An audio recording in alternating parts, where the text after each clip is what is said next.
യേശുവിൻ സ്നേഹം ആ മഹൽ സ്നേഹം ആഹാദോർക്കുമ്പോൾ എന്തോരാനന്ദം. യേശുവിൻ സ്നേഹം ആ മഹൽ സ്നേഹം ആഹാദോർക്കുമ്പോൾ എന്തോരാനന്ദം. അബ്രഹാമിൻ ദൈവം ഏലിയാവിൻ ദൈവം ഈ പാപിയാകും എന്നെയുമേ തേടി വന്ന സ്നേഹം. അബ്രഹാമിൻ ദൈവം ഏലിയാവിൻ ദൈവം ഈ പാപിയാകും എന്നെയുമേ തേടി വന്ന സ്നേഹം. ഈ പാപിയാകും എന്നെയുമേ തേടി വന്ന സ്നേഹം. യേശുവിൻ സ്നേഹം ആ മഹൽ സ്നേഹം ആഹാദോർക്കുമ്പോൾ എന്തോരാനന്ദം.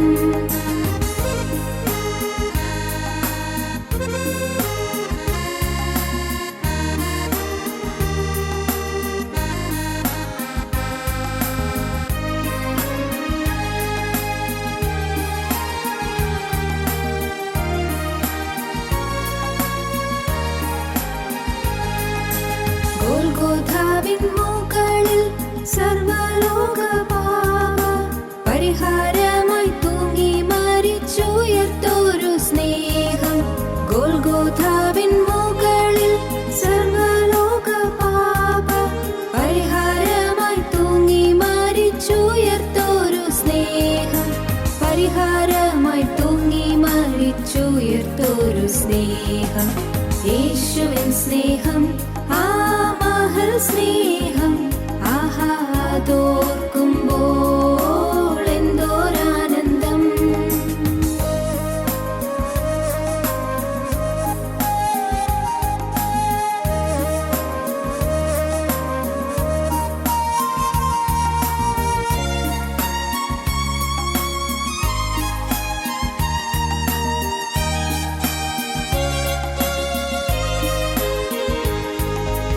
മശിഹയായി വന്നു മരണത്തെ ജയിച്ചു മനുഷ്യരെ മുറ്റും മാറ്റും ആ മഹൽ സ്നേഹം. മശിഹയായി വന്നു മരണത്തെ ജയിച്ചു മനുഷ്യരെ മുറ്റും മാറ്റും ആ മഹൽ സ്നേഹം. മനുഷ്യരെ മുറ്റും മാറ്റും ആ മഹൽ സ്നേഹം. യേശുവിൻ സ്നേഹം ആ മഹൽ സ്നേഹം ആഹാദോർക്കുമ്പോൾ എന്തോരാനന്ദം. യേശുവിൻ സ്നേഹം ആ മഹൽ സ്നേഹം ആഹാദോർക്കുമ്പോൾ എന്തോരാനന്ദം. ഞങ്ങളും ക്രൂശിക്കപ്പെട്ട ക്രിസ്തുവിനെ പ്രസംഗിക്കുന്നു. ദൈവ തിരുനാമത്തിന് മഹത്വം ഉണ്ടാകട്ടെ. യാക്കോബിൻ ലേഖനം 5-ാം അധ്യായം 13-14 വാക്യങ്ങൾ നമുക്ക് വായിച്ചു കേൾക്കാം. നിങ്ങളിൽ കഷ്ടമനുഭവിക്കുന്നവൻ പ്രാർത്ഥിക്കട്ടെ, സുഖമനുഭവിക്കുന്നവൻ പാട്ടുപാടട്ടെ. നിങ്ങളിൽ ദീനമായി കിടക്കുന്നവൻ സഭയിലെ മൂപ്പന്മാരെ വരുത്തട്ടെ. അവർ കർത്താവിൻ്റെ നാമത്തിൽ അവനെ എണ്ണപൂശി അവനു വേണ്ടി പ്രാർത്ഥിക്കട്ടെ. ദൈവത്തിന് സ്തോത്രം. നിങ്ങളിൽ കഷ്ടം അനുഭവിക്കുന്നവൻ പ്രാർത്ഥിക്കട്ടെ,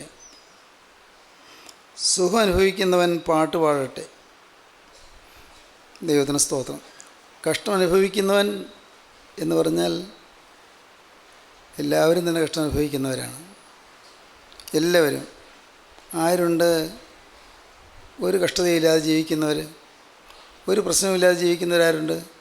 എല്ലാ മനുഷ്യരും ഒരുപോലെ ഒന്നല്ലെങ്കിൽ ഒന്ന് കഷ്ടത അനുഭവിക്കുന്നവരാണ്. ചിലത് ശാരീരികമായ കഷ്ടതയായിരിക്കാം, രോഗത്തിൻ്റെ വേദനയോ ഏതെങ്കിലും തരത്തിലുള്ളതായ ശാരീരികമായ പ്രയാസങ്ങളോ കൊണ്ട് കഷ്ടത അനുഭവിക്കുന്നവരാകാം.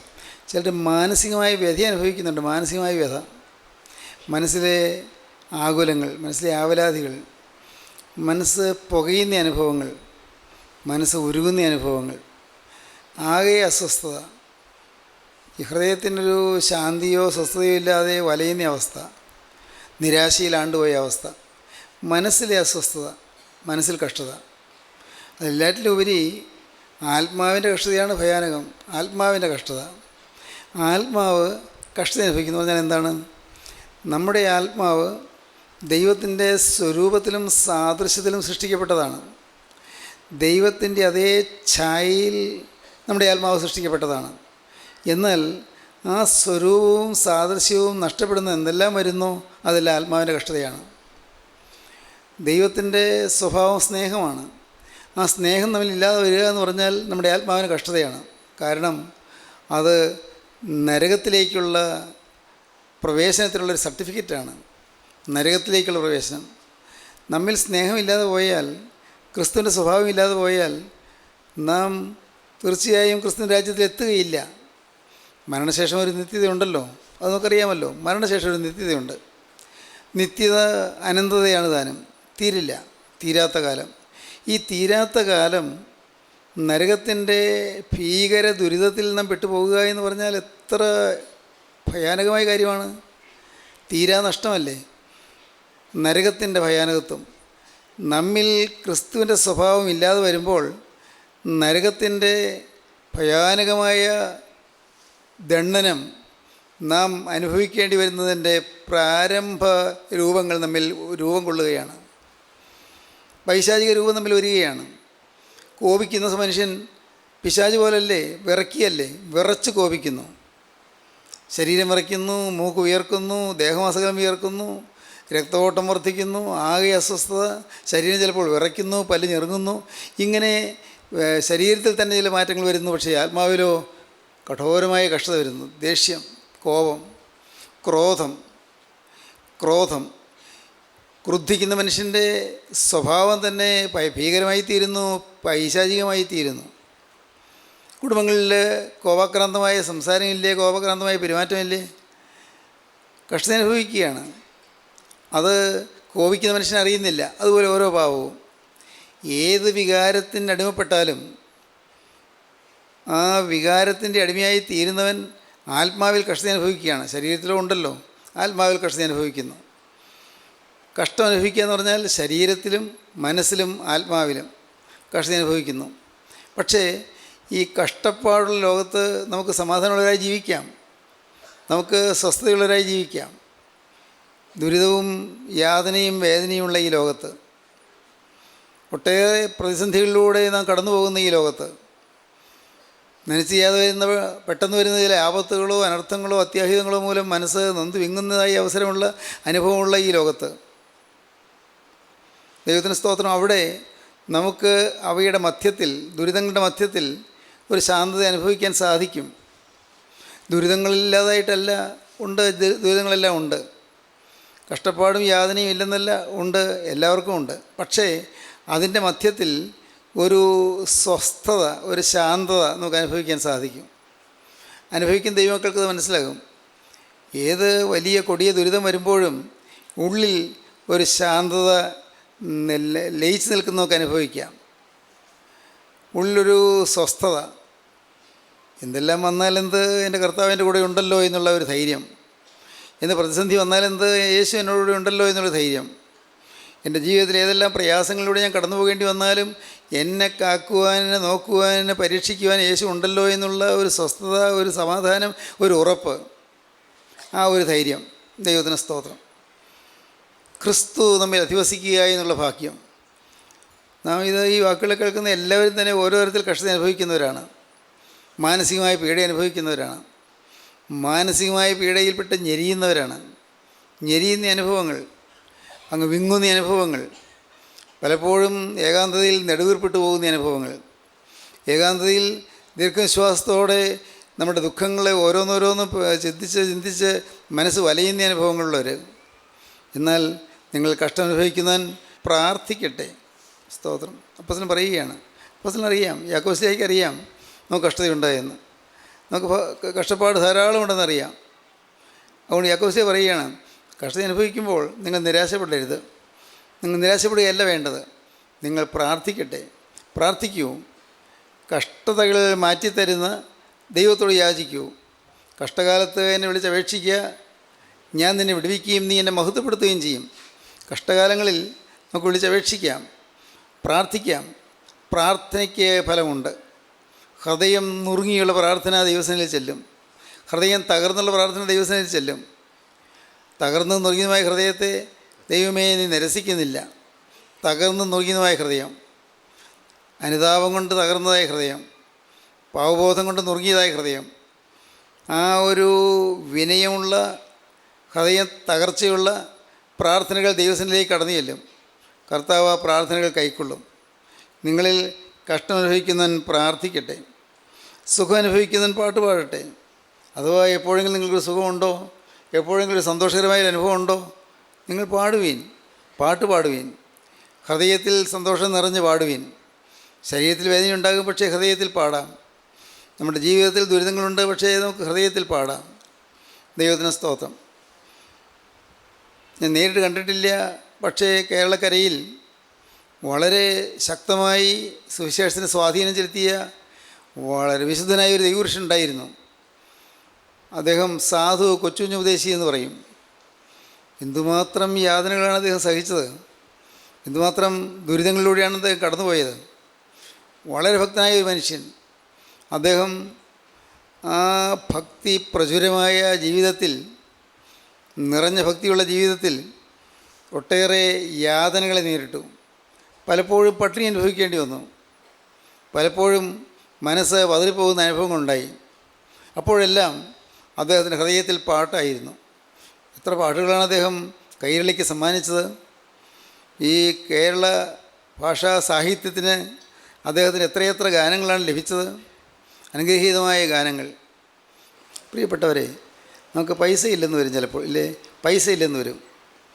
നമുക്ക് ആവശ്യത്തിന് പൈസ മതിയാകാതെ വന്നു വരും. ചികിത്സിക്കാൻ പൈസ ഇല്ലെന്ന് വരും. ചിലപ്പോൾ ചിലരോട് കടം ചോദിച്ചാൽ കിട്ടിയില്ലെന്ന് വരും.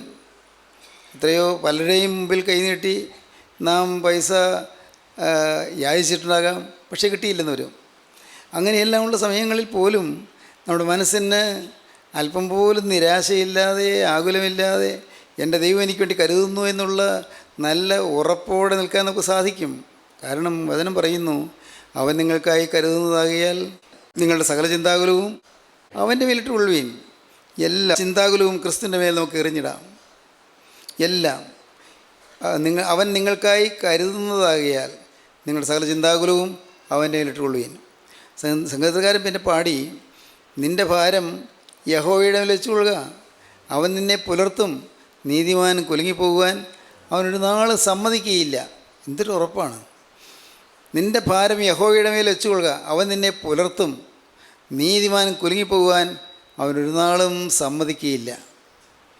വേറെ ഭാഗത്ത് സംഘത്തിനക്കാരൻ പറഞ്ഞു, നമ്മുടെ രക്ഷയാകും ദൈവമായി നാൾതോറും നമ്മുടെ ഭാരങ്ങളെ ചുമക്കുന്ന കർത്താവ് വാഴ്ത്തപ്പെടുമാറാകട്ടെ. ദൈവം നമുക്ക് ഉദ്ധാരണങ്ങളെ ദൈവമാകുന്നു. മരണത്തിൽ നിന്നുള്ള നീക്കുപോക്കുകൾ കർത്താവായ യഹോവയ്ക്കുള്ളത് തന്നെ. ഉദ്ധരിക്കുന്ന ദൈവം, നമ്മെ ഉയർത്തുന്ന ദൈവം, നമ്മുടെ താഴ്ചയിൽ നമ്മെ ഉയർത്തുന്ന ദൈവം. ദാവീദ് ഒരിക്കൽ പാടി, നമ്മുടെ താഴ്ചയിൽ നമ്മെ ഓർത്തവനെ സ്തോത്രം ചെയ്യുവീൻ, അവൻ്റെ ദയ എന്നേക്കുമുള്ളത്. ഏകനായി മഹാത്ഭുതങ്ങളെ പ്രവർത്തിക്കുന്നതിന് സ്തോത്രം ചെയ്യുവീൻ, അവൻ്റെ ദയ എന്നേക്കുമുള്ളത്. വിളിച്ചാൽ വിളി കേൾക്കുന്നൊരു ദൈവമുണ്ട്. അപ്പായി എന്ന് വിളിക്കാനൊരു പദവി തന്നൊരു ദൈവമുണ്ട്. നിത്യപരിശുദ്ധനായ ദൈവത്തെ ഭൂമിയിലും സകല ഗ്രഹങ്ങളിലും ഉപഗ്രഹങ്ങളിലും ഒരിടത്തും ഒതുങ്ങാത്തവനായ ദൈവത്തെ, കോടാനുകോടി നക്ഷത്രങ്ങളെ മെനഞ്ഞു വെച്ച ദൈവത്തെ, ഈ ജീവനുള്ള ദൈവത്തെ നാം എന്ത് മനസ്സിലാക്കിയിട്ടുണ്ട്? ദൈവം സർവ്വസമ്പന്നനാണ്, എല്ലാം തരാൻ ദൈവം ശക്തനാണ്. ആ ദൈവത്തിൻ്റെ മകനാണ്, മകളാണ് ഞാനെന്നുള്ള ഒരു ഉറപ്പ് നമുക്കുണ്ടെങ്കിൽ അപ്പൻ്റെ സ്വത്തിൻ്റെ അവകാശം മക്കൾക്കാണ്. അപ്പൻ്റെ സ്വത്തിൻ്റെ അവകാശം മക്കൾക്കാണ്. നമുക്ക് പ്രാഗൽഭ്യത്തോടെ ചെന്ന് പറയാൻ പറ്റും, അപ്പാ ഞാൻ നിൻ്റെ മകനല്ലേ, അപ്പാ ഞാൻ നിൻ്റെ മകളല്ലേ. അപ്പൻ്റെ ഏകജാതനായ കർത്താവായ യേശു ക്രിസ്തുവിൻ്റെ തിരുരക്തത്താൽ നീ എന്നെ വീണ്ടെടുത്തതല്ലേ, നീ എന്നെ സ്വന്തമാക്കിയതല്ലേ, ഞാൻ എന്നെ നിനക്ക് തന്നതല്ലേ, നീ എൻ്റെ ഹൃദയത്തിൽ വസിക്കാൻ ഇറങ്ങി വന്നതല്ലേ. നാഥ, ഇപ്പോൾ ഈ കാര്യം, എൻ്റെ ഈ ആവശ്യം ഞാൻ തിരുമുൻപാകെ വയ്ക്കുന്നു. പറയാം, തീർച്ചയായിട്ടും പറയാം. എൻ്റെ ഈ ആവശ്യം തിരുമുൻപാകെ ഞാൻ വയ്ക്കുന്നു. എൻ്റെ കർത്താവേ, എനിക്ക് വേറെ ഒരിടത്തും ഒരു പോക്കിടമില്ല, വേറൊരു പോംവഴിയില്ല. എനിക്ക് പറയാൻ നാഥ നീ മാത്രമേ ഉള്ളൂ. സർവ്വത്തിൻ്റെയും ഉടയവനായ ദൈവത്തെ അപ്പായി എന്ന് വിളിക്കാൻ എനിക്ക് നീ പദവി തന്നു. വിളിച്ചാൽ വിളിപ്പുറത്ത് വരുന്ന ഒരു ദൈവത്തെ എനിക്ക് കിട്ടി. എൻ്റെ കർത്താവേ, നിത്യനായ ദൈവമേ, എൻ്റെ ജീവിതം ഞാൻ നിനക്ക് തന്നതല്ലേ, നീ എന്നോട് മനസ്സിലായണമേ. ആവശ്യങ്ങൾ നമുക്ക് നല്ല പ്രാഗൽഭ്യത്തോടെ അപ്പനോട് പറയാം. നമ്മുടെ ആഗ്രഹങ്ങൾ നമുക്ക് പറയാം. നമ്മുടെ ആഗ്രഹങ്ങൾ സാധിപ്പിച്ചു തരും. ഏതാഗ്രഹവും, ഇത് തെറ്റല്ലാത്ത ആഗ്രഹങ്ങൾ, തിന്മയല്ലാത്ത ആഗ്രഹങ്ങൾ, ദൈവപ്രസാദമുള്ള ആഗ്രഹങ്ങൾ എല്ലാം നമുക്ക് പറയാം. നമ്മുടെ അഭിവൃദ്ധിക്ക് ഉതകുന്നതായ ആഗ്രഹങ്ങൾ, നമുക്ക് ഈ ഭൂമിയിൽ ഒരു ഉത്കർഷം ലഭിക്കാവുന്ന കാര്യങ്ങൾ നമ്മുടെ ഹൃദയത്തിലുള്ളത് നമുക്ക് തുറന്ന് പറയാം. ആവശ്യങ്ങൾ പറയാം, ആഗ്രഹങ്ങൾ പറയാം. രോഗസൗഖ്യത്തിന് വേണ്ടി അപേക്ഷിക്കാം, കടം മാറാൻ വേണ്ടി അപേക്ഷിക്കാം, നമ്മുടെ ഭവനം പണിക്ക് വേണ്ടി പ്രാർത്ഥിക്കാം, നമ്മുടെ വിവാഹത്തിന് വേണ്ടി പ്രാർത്ഥിക്കാം, നമ്മുടെ മക്കളുടെ വിദ്യാഭ്യാസത്തിന് വേണ്ടി പ്രാർത്ഥിക്കാം, പരീക്ഷ പാസ്സാകുന്നതിന് വേണ്ടി പ്രാർത്ഥിക്കാം, ഉയർന്ന പരീക്ഷാ വിജയം കിട്ടുന്നതിന് വേണ്ടി പ്രാർത്ഥിക്കാം. ഈ ഭൂമിയിലെ അനേകം കാര്യങ്ങൾ നമുക്ക് ചോദിച്ചു വാങ്ങാം. അക്കൂട്ടത്തിൽ തീർച്ചയായും നിങ്ങൾക്ക് ആദ്യം തന്നെ ചോദിക്കാം, കർത്താവേ എൻ്റെ സ്വഭാവം മാറ്റി തരണമേ, എൻ്റെ സ്വഭാവം മാറ്റി തരണമേ. എന്നിലുള്ള ചില കോപ സ്വഭാവങ്ങൾ, പാപ പ്രവണതകൾ, അശുദ്ധിയുടെ ആഗ്രഹങ്ങൾ, കർത്താവേ അവിടത്തേക്ക് ഇഷ്ടമില്ലാത്ത ചില വിചാരങ്ങളുടെ ഹൃദയത്തിലൂടെ പോകുന്നത്, ഇതെല്ലാം നീ എൻ്റെ കർത്താവേ എനിക്ക് നീ കാണിച്ചു തരുന്നല്ലോ. കർത്താവേ അവയെല്ലാം ഞാനിതാ തിരുമുൻപാകെ കൊണ്ടുവരുന്നു. നിനക്കിഷ്ടമില്ലാത്തതൊന്നും എൻ്റെ ജീവിതത്തിൽ വരാതെ നാഥ നീ എന്നെ കോട്ട കെട്ടി കാക്കണം. നിൻ്റെ തീ മതിൽ എനിക്ക് ചുറ്റും നീ കെട്ടണം. തീ കൊണ്ടുള്ള വേലി കെട്ടി എന്നെ നീ പരിപാലിക്കണം. കർത്താവേ നീ എന്നെ ചുറ്റും കോട്ട കെട്ടി പരിപാലിക്കണം. തിരക്തത്തിൻ്റെ വലയത്തിനുള്ളിൽ നീ എന്നെ നിർത്തണം. കർത്താവേ പിശാച് എൻ്റെ അടുക്കിലേക്ക് വരാതെ വേണം. കർത്താവേ നീ എന്നെ കാത്തുകൊള്ളണം. നിരാശ എൻ്റെ ഹൃദയത്തിലേക്ക് വരാതെ വേണം. കർത്താവേ നീ എന്നെ സമാധാനത്തിൽ കാത്തുകൊള്ളണം. ചുറ്റും രക്തത്തിൻ്റെ വലയം നീ സൃഷ്ടിക്കണം. ദൈവത്തിന് സ്തോത്രം. ഇതെല്ലാം നമുക്ക് പ്രാർത്ഥിക്കാം, എല്ലാം പ്രാർത്ഥിക്കാം. നല്ല നല്ല ആഗ്രഹങ്ങൾ കർത്താവ് സാധിപ്പിച്ചു തരും. ഭൗതികമായ ആഗ്രഹങ്ങളും ദൈവത്തിന് സ്തോത്രം. പ്രിയപ്പെട്ടവരെ, നിങ്ങൾ കേൾക്കൂ. പാവമില്ലാത്ത ഒരു ജീവിതം നയിക്കാൻ നിങ്ങൾ തീരുമാനിച്ചിട്ട് വ്യക്തമായി വളരെ കൃത്യമായി പാപം തൊടാത്ത ഒരു ജീവിതം നിങ്ങൾ നയിക്കുമെന്ന് നിങ്ങൾ തീരുമാനിച്ചിട്ട് നിങ്ങൾ മുന്നോട്ട് പോകുമ്പോൾ നിങ്ങൾക്ക് തീർച്ചയായും ഒന്നിനുമേലൊന്നായി അഭിവൃദ്ധി കൈവരുന്ന നിങ്ങൾക്ക് അനുഭവിക്കാൻ സാധിക്കും. എത്രയോ പേർക്ക് ഉദാഹരണം, എത്രയോ പേരുടെ ജീവിത ഉദാഹരണം. വ്യക്തമായൊരു സമർപ്പണം എടുത്തിട്ട് ഇനിമേൽ പാവനെ തൊടുകയില്ല എന്ന് ദൈവത്തോട് പറഞ്ഞിട്ട്, മനസ്സറിഞ്ഞൊരു തെറ്റെൻ്റെ ജീവിതത്തിൽ വരികയില്ല കർത്താവേ എന്ന് പറഞ്ഞിട്ട് നിങ്ങൾ വിശുദ്ധ ജീവിതം ആരംഭിക്കുന്നു. നിങ്ങൾ ഒരിക്കലും ചിന്തിക്കുകയോ നനയ്ക്കുകയോ ആഗ്രഹിക്കുകയോ ചെയ്യാത്ത രീതിയിലുള്ള അനുഗ്രഹങ്ങൾ നിങ്ങളുടെ ജീവിതത്തിലേക്ക് കർത്താവ് തരും. ഞാൻ ചോദിക്കുന്നതിലും നനയ്ക്കുന്നതിലും അത്യന്തപരമായി ചെയ്യുവാൻ ശക്തിയുള്ള ദൈവം, ചോദിക്കുന്നതിലും നനയ്ക്കുന്നതിലും അത്യന്തപരമായി ചെയ്യും. ദൈവത്തിന് സ്തോത്രം. ഇതെല്ലാം സാധാരണ മനുഷ്യരുടെ അനുഭവമാണ്. നാം എല്ലാം സാധാരണ മനുഷ്യരാണ്. നാം ആരും തന്നെ പരിശുദ്ധന്മാരായി തീർന്നിട്ടില്ല. നാം ആരും തികഞ്ഞവരായി തീർന്നിട്ടില്ല. ഇന്ന് നമുക്ക് നമ്മുടേതായ പോരായ്മകളുണ്ട്, ചില ബലഹീനതകളുണ്ട്. ഇന്ന് നമ്മുടേതായ മാനുഷികമായ ചില പ്രത്യേകതകളുണ്ട്. ഇതെല്ലാം ഇരിക്കെ ദൈവം നമ്മെ സ്നേഹിക്കുന്നു, ക്രിസ്തു നമ്മെ സ്നേഹിക്കുന്നു. നമ്മെ ആരെയും കർത്താവ് മാറ്റി നിർത്തുന്നില്ല. നമ്മെ ആരെയും കർത്താവ് ഇറക്കി വിടുന്നില്ല. നമ്മെ ആരെയും കർത്താവ് ബഹിഷ്കരിക്കുന്നില്ല. കർത്താവ് എല്ലാവരെയും ചേർത്തണയ്ക്കുകയാണ്, എല്ലാവരെയും സ്നേഹത്തോട് വിളിക്കുകയാണ്. ഈ സ്നേഹനിധിയായ ക്രിസ്തുവിൻ്റെ സന്നിധാനത്തിൽ വന്ന് നമുക്ക് അവനോട് കാര്യങ്ങൾ ചോദിക്കാൻ തുടങ്ങുമ്പോഴേക്കും കർത്താവ് നമുക്ക് ഒന്നായി ഇങ്ങനെ മറുപടി തരുന്നതൊക്കെ അനുഭവിക്കാം. ഒന്നൊന്നായി എല്ലാം. ദൈവത്തിന് സ്തോത്രം. ഈ ഓരോ ഭൗതികമായ കാര്യങ്ങളും ആത്മീയമായ കാര്യങ്ങളും കർത്താവേ എൻ്റെ വല്ലാത്ത കോപാവേശം മാറ്റിത്തരണമേ. എനിക്ക് ഒരു പ്രത്യേക കാരണം കൂടാതെ പെട്ടെന്ന് ചുണ്ടി വരുന്ന സ്വഭാവം മാറ്റിത്തരണമേ. കർത്താവേ മറ്റുള്ളവരെ മാനിക്കാതെ മറ്റുള്ളവരെ അവഗണിച്ചു കൊണ്ടുപോകുന്ന എൻ്റെ ജീവിതത്തിലെ തിന്മകൾ നീ എനിക്ക് മാറ്റിത്തരണമേ. എല്ലാവരെയും ആദരിക്കുവാനും എന്നേക്കാളധികം മറ്റുള്ളവരെ സ്നേഹത്തോടും ബഹുമാനത്തോടും കാണുവാനും എല്ലാവരെയും ശ്രേഷ്ഠരായിട്ട് എണ്ണുവാനും കർത്താവേ നീ എനിക്ക് ഒരു കൃപ തരണമേ. ഇതെല്ലാം നമുക്ക് പ്രാർത്ഥിക്കാം. മറ്റുള്ളവരുടെ ഗുണമന്വേഷിക്കാൻ എനിക്കൊരു കൃപ തരണമേ. എൻ്റെ കർത്താവേ ഞാൻ എന്നെ തന്നെ മറന്ന് മറ്റുള്ളവർക്ക് വേണ്ടി ചെലവഴിക്കപ്പെടുവാനുള്ളൊരു ഭാഗ്യം തരണമേ. എൻ്റെ ജീവിതം മറ്റുള്ളവർക്ക് പ്രയോജനപ്രദമായി തീരാൻ കൃപ തരണമേ. ഓരോന്നോരോന്ന് നമുക്ക് ചോദിച്ചാൽ ആഗ്രഹങ്ങൾ ദൈവം സാധിപ്പിച്ചു തരും. സങ്കീർത്തനം 37:3 കാണാതറിയാമല്ലോ. യഹോവയിൽ ആശ്രയിച്ച് നന്മ ചെയ്യുക, ദേശത്ത് പാർത്ത് വിശ്വസ്തയാചരിക്കുക, യഹോവയിൽ തന്നെ രസിച്ചു കൊള്ളുക, അവൻ നിൻ്റെ ഹൃദയത്തിലെ ആഗ്രഹങ്ങളെ നിനക്ക് തരും. നിൻ്റെ വഴി യഹോവയെ പരമേൽപ്പിക്കുക, അവനിൽ തന്നെ ആശ്രയിക്കുക, അവനത് നിർവഹിക്കും. ദൈവത്തിന് സ്തോത്രം. എല്ലാം നിർവഹിക്കും. ദൈവത്തിൽ ആശ്രയിക്കുക. 107 സങ്കീർത്തനത്തിലാണ് പറയുന്നത്, അവർ ആഗ്രഹിച്ച ശുഭ തുറമുഖത്ത് അവരെ എത്തിച്ചു. അവർ ആഗ്രഹിച്ചത് അവൻ അവർക്ക് കൊടുത്തു. ആഗ്രഹിച്ച ശുഭ തുറമുഖത്ത് അവരെ എത്തിച്ചു. അവർ ആഗ്രഹിച്ചത് അവൻ അവർക്ക് കൊടുത്തു. ദൈവത്തിന് സ്തോത്രം. പ്രിയപ്പെട്ടവരെ, ചരിത്രത്തിൻ്റെ ഓരോ സംഭവങ്ങളും നമുക്ക് ബലം നൽകുന്നുണ്ട്. ഇസ്രായേൽക്കാർ മരുഭൂമിയിൽ കൂടി പോവുകയായിരുന്നു. മരുഭൂമിയിൽ കൂടി ദൈവം പുറപ്പെടുവിച്ചാണ് കൊണ്ടുപോകുന്നത്. പാലും തേനും ഒഴുകുന്ന സമൃദ്ധമായ കനാനിലേക്ക് അവരെ കൊണ്ടുപോവുകയാണ്. സുഖസമൃദ്ധിയും പുഷ്ടിയുമുള്ള കനാനിൻ്റെ ഭൂഭാഗങ്ങൾ അവകാശപ്പെടുവാൻ അവരെ കൊണ്ടുപോവുകയാണ്. മോശയുണ്ട് അവരുടെ നായകനായിട്ട്. മോശ ജനത്തിന് നായകനായി ജനത്തെ നയിച്ചുകൊണ്ട് പോവുകയാണ്. എല്ലാം ദൈവിക കൽപ്പന പ്രകാരം തന്നെ, ദൈവത്തിൻ്റെ ആലോചന പ്രകാരം തന്നെ. അങ്ങനെ പോകുമ്പോൾ അപ്പോഴാണ് ഒന്നു മാറി പ്രശ്നങ്ങൾ വരുന്നത്. ആദ്യം പ്രശ്നം വന്നത് അവർ വെള്ളമില്ലാതെ വലഞ്ഞു എന്നുള്ളതാണ്. വെള്ളമില്ല, മരുഭൂമിയല്ലേ. അവർ വിചാരിച്ചത് പാലും തേനും ഒഴുകുന്ന ദേശത്തേക്ക് ചെല്ലുമെന്നാണ്, പാലും തേനും ഒഴുകുന്ന ദേശം. പക്ഷേ ചെന്നപ്പോൾ കാണുന്നത് പാലും തേനും ഒഴുകുന്ന ദേശത്ത് എത്തുന്നതിന് മുൻപ് തന്നെ കൊടിയ വരൾച്ച, ഭയങ്കരമായ വരൾച്ച. നമ്മിൽ പലരും അങ്ങനെയാണ്. മാനസാന്തരപ്പെട്ടപ്പോൾ നല്ല സുഖമാണ്, നല്ല സന്തോഷമാണെന്നൊക്കെ വിചാരിച്ചു. പക്ഷേ ആളുകളുടെ എതിർപ്പ്, ചിലർ പരിഹസിക്കുന്നു, ചിലർ ഒറ്റപ്പെടുത്തുന്നു, ചിലർ കുറ്റപ്പെടുത്തുന്നു, ചിലർ നമ്മളെ മാറ്റി നിർത്തുന്നു. എന്തെല്ലാം പ്രതിസന്ധികൾ. ഒരിക്കലും നമ്മെക്കുറിച്ച് ഒരു ചീത്തവാക്ക് പറയാൻ ധൈര്യപ്പെടാത്ത ആളുകൾ നമ്മെ ഏറ്റവും ഹീനമായി അധിക്ഷേപിക്കുന്നു, പരിഹസിക്കുന്നു. അങ്ങനെ ഏതെങ്കിലും സത്യമായിട്ട് ഇല്ലതാനും എന്നിട്ട് നമ്മൾ പരിഹസിക്കുന്നു. ഇതെല്ലാം ആകുമ്പോൾ നാം വാടിപ്പോകുന്നു. വെള്ളമില്ലാതെ വരേണ്ട അനുഭവം, വരൾച്ച. നമ്മിൽ പലരുടെയും ജീവിതത്തിൽ വരൾച്ചയുണ്ട്. വരൾച്ച. എന്നാൽ വരൾച്ചയുടെ സമയത്ത് നിരാശപ്പെടാതെ പ്രാർത്ഥിക്കാം. ജനം പ്രാർത്ഥിച്ചു. ആ മണലാരണ്യത്തിൽ കൂടി അവർ യാത്ര ചെയ്യുമ്പോൾ, വരണ്ടുണങ്ങിയ മണലാരണ്യത്തിൽ കൂടിയുള്ള യാത്രയിൽ ഒരിറ്റ് വെള്ളം കിട്ടിയിരുന്നെങ്കിൽ എന്നവർ ആഗ്രഹിച്ചു. ഒരു തണൽ മരം പോലും ഇല്ല. അവർ വലഞ്ഞുപോയി.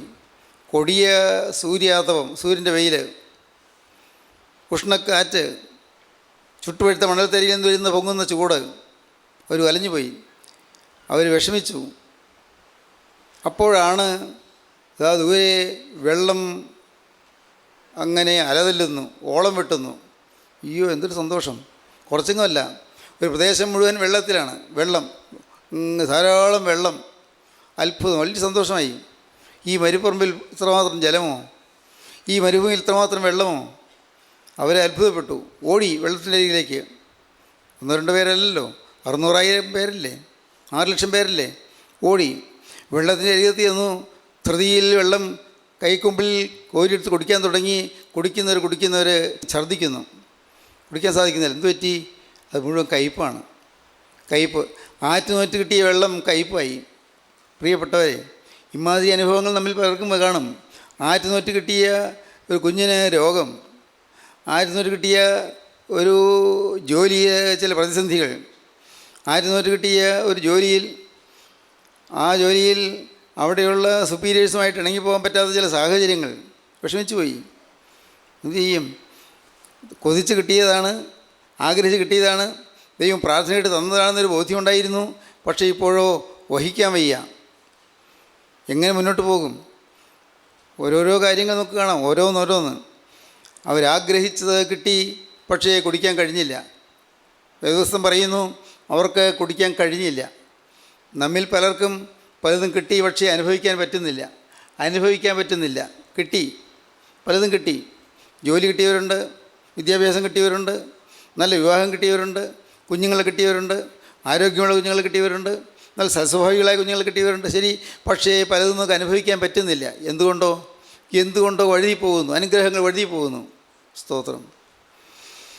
പ്രിയമുള്ളവരെ, എന്നാൽ കേൾക്കൂ, മോശ നിലവിളിച്ചു.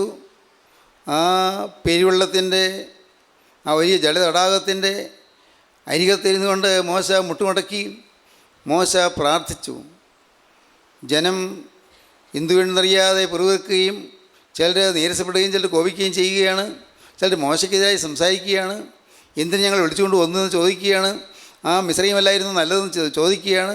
അവിടെ ആയിരുന്നെങ്കിൽ കഞ്ഞി കുടിച്ചാകാമായിരുന്നല്ലോ എന്ന് പറയുകയാണ്, വെള്ളം കുടിച്ചാകാമായിരുന്നല്ലോ എന്ന് പറയുകയാണ്. ഇങ്ങനെ ഓരോന്നിങ്ങനെ ആരോപണങ്ങൾ വന്ന് പാവം മോശയെ വല്ലാതെ ഞെരുക്കുകയാണ്.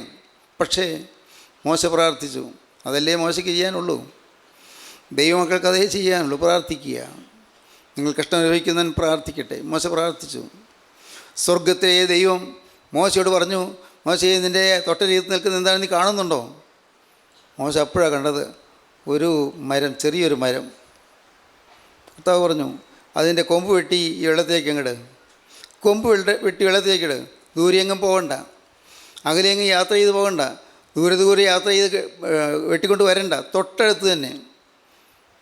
അതിനങ്ങനൊരു പ്രത്യേകതയുണ്ടെന്ന് അറിഞ്ഞിരുന്നില്ല. ആ മരത്തെ മോശ ശ്രദ്ധിച്ചുമില്ല. തൊട്ടരികത്ത് നിൽക്കുന്ന ആ മരത്തിൻ്റെ കൊമ്പ് വെട്ടി നീ വെള്ളത്തിലേക്കിടൂ. വെള്ളത്തിലേക്കിട്ടു. ആ കൊമ്പിൽ നിന്ന് ചാറ് വെള്ളത്തിലേക്ക് പകർന്നു. വെള്ളത്തിലെ കയ്പുള്ള വിഷം ആ കൊമ്പ് വലിച്ചെടുത്തു. എന്തൊരത്ഭുതം! ഒരു കൊമ്പ് വെട്ടിയിട്ടേ ഉള്ളൂ, കൊമ്പ് അതിലുണ്ടായിരുന്ന വിഷാംശമെല്ലാം വലിച്ചെടുത്തു. കൊമ്പ് അതിൻ്റെ ചാറ് വെള്ളത്തിലേക്ക് പകർന്നു. മോശ പറഞ്ഞു, കുടിച്ചോളാൻ പറഞ്ഞു. കുടിച്ചു. നല്ല മധുരജലം ആർത്തി തീരോളം കുടിച്ചു, ദാഹം മാറുവോളം കുടിച്ചു. ദൈവത്തിന് സ്തോത്രം. പ്രിയപ്പെട്ടവരെ, നിങ്ങളിൽ കഷ്ടം അനുഭവിക്കുന്നവൻ പ്രാർത്ഥിക്കട്ടെ. സ്തോത്രം. നമുക്ക് ഇതുപോലെ ചോദിച്ചു വാങ്ങാം. കൈപ്പേറിയ അനുഭവങ്ങളെ മധുരമാക്കി തരുന്ന ജീവനുള്ള ക്രിസ്തുവിൻ്റെ കുരിശിന് ചുവട്ടിൽ വന്ന് നമുക്ക് ചോദിക്കാം. യേശു ക്രിസ്തുവിൻ്റെ കുരിശിൽ നിന്നൊഴുകുന്നതായ ആ തിരുരക്തം നമ്മുടെ കയ്പ് മാറ്റിത്തരും, ജീവിതത്തിലെ ദുരിതങ്ങൾ മാറ്റിത്തരും, ജീവിതത്തിലെ യാതനകൾ മാറ്റിത്തരും. കയ്പുള്ള ഈ ജീവിതത്തിൽ കർത്താവ് മധുരം പകർന്നു തരും. കർത്താവ് ക്രൂശിൽ ചൊരിഞ്ഞ ആ തിരുരക്തത്തിൻ്റെ ഒരു തുള്ളി നമ്മുടെ ഹൃദയത്തേക്ക് പകർന്നു തരും. നമ്മുടെ ഹൃദയത്തിലെ തിരുരക്തം കിടന്ന് വന്നിട്ട് നമ്മുടെ സിരകളിലൂടെ തിരുരക്തം ഒലിക്കാൻ തുടങ്ങും.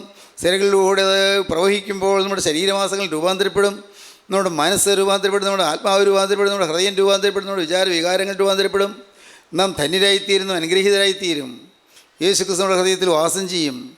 ആ തിരുരക്തം നമ്മളിലേക്ക് വരിക എന്ന് പറഞ്ഞാൽ എന്താണ്? യേശു ക്രിസ്തു നമ്മിൽ വസിക്കുക എന്നാണ്. ആ തിരുരക്തം നമ്മിൽ വാസം ചെയ്യുക എന്ന് പറഞ്ഞാൽ എന്താണ്? കർത്താവിൻ്റെ തിരുശരീരവും തിരുരക്തവും നമ്മിലേക്ക് ഇഴുകിച്ചേരുക എന്നാണ്. അങ്ങനെ നാം ക്രിസ്തുവിൻ്റെ തിരുശരീരത്തിൻ്റെയും തിരുരക്തത്തിൻ്റെയും അംശികളും പങ്കാളികളുമായി തീരും. അപ്പോൾ നാം ദൈവത്തിൻ്റെ മഹത്വത്തിനായി നമ്മുടെ ജീവിതം വേർതിരിക്കുന്നവർക്ക് അനുഭവമായി തീരും. അപ്പോൾ നമ്മുടെ കയ്പുകൾ മാറും, നമ്മുടെ ജീവിതത്തിൽ മധുരം ലഭിക്കും. കയ്പേറിയ ജീവിതത്തിൽ മധുരം ലഭിക്കാൻ ഒരേ ഒരു വഴി മാത്രമേ ഉള്ളൂ. യേശു ക്രിസ്തുവിനെ വിളിക്കുക, ക്രിസ്തുവിനെ അപേക്ഷിക്കുക. ഗോകുൽത്തായിലെ കുരിശിൽ ചൊരിഞ്ഞ ആ തിരുരക്തത്തിൻ്റെ ഒരു തുള്ളിക്ക് വേണ്ടി നിങ്ങൾ ദാഹിക്കുക. കർത്താവേ, ആ തിരുരക്തത്താൽ എന്നെ കഴുകണമേ, എനിക്ക് മധുരം തരണമേ നിങ്ങൾ പ്രാർത്ഥിക്കൂ. അപ്പോൾ കാണാം, കയ്പേറിയ ജീവിതത്തിൻ്റെ കയ്പെല്ലാം മാറിയിട്ട് മാധുര്യം പകരുന്ന സ്വർഗീയ അനുഭൂതി നമുക്ക് ലഭിക്കും. നാം ദൈവത്തെ സ്തുതിക്കാൻ തുടങ്ങും. നമുക്ക് പ്രാർത്ഥിക്കാം. കാരുണ്യവാനായ ഞങ്ങളുടെ സ്വർഗീയ പിതാവേ, ഈ മനോഹരമായ സമയത്തിനായി ഞങ്ങൾ നിന്നെ സ്തുതിക്കുന്നു. തിരുവചനങ്ങൾക്കായി ഞങ്ങൾ നിന്നെ സ്തുതിക്കുന്നു. അവിടുത്തെ മഹത്വമേറിയ നിർദ്ദേശങ്ങൾക്കായി ഞങ്ങൾ നിന്നെ സ്തുതിക്കുന്നു. അവിടുത്തെ ജീവദായകമായ തിരുമൊഴികൾക്കായി ഞങ്ങൾ നിന്നെ സ്തുതിക്കുന്നു. എല്ലാവരെയും അനുഗ്രഹിക്കണമേ. അപ്പോൾ ഈ വചനം കേട്ട എല്ലാവരുടെ മേൽ തൃക്കരം വയ്ക്കണമേ. എല്ലാ നന്മകളാൽ നിറയ്ക്കണമേ. അവിടുത്തെ രണ്ടാമത്തെ വേണ്ടി ഒരുക്കണമേ. യേശുവിൻ നാമത്തിൽ തന്നെ. ആമീൻ. ഹല്ലേലൂയ.